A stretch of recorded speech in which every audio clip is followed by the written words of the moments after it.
আলোচিত ও সমালোচিত content creator তৌহিদ আফ্রিদি, যার গ্রেফতারের পরে হইচই পড়ে গেছে সারা দেশে।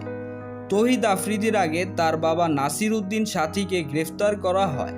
তাদের বাপ বেটা দুজনের গ্রেফতারের পর বেরিয়ে আসে একের পর এক চাঞ্চল্যকর খবর।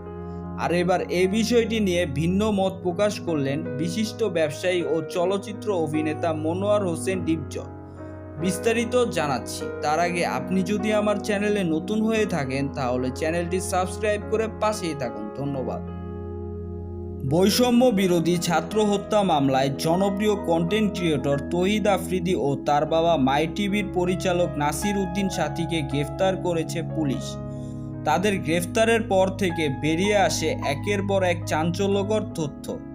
ডিবি হারুনের সাথে সম্পর্ক, মানুষের টাকা আত্মসাৎ ও মারধর থেকে শুরু করে আরও অনেক অজানা তথ্য। ক্যামেরার সামনে ভালো মানুষ সাজে আর ক্যামেরার বাইরে ভয়ানক রূপ ধরে। এবার এ ব্যাপারটি নিয়ে মুখ খুললেন বিশিষ্ট ব্যবসায়ী ও চলচ্চিত্র অভিনেতা মনোয়ার হোসেন ডিপজল।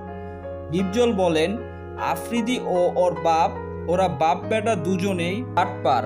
ওরা ক্ষমতার অপব্যবহার করে অনেক টাকার মালিক হইছে।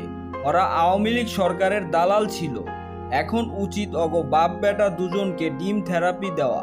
সো ভিউয়ার্স, এ বিষয়টি নিয়ে আপনাদের কি মতামত কমেন্ট করে জানাতে ভুলবেন না। ধন্যবাদ।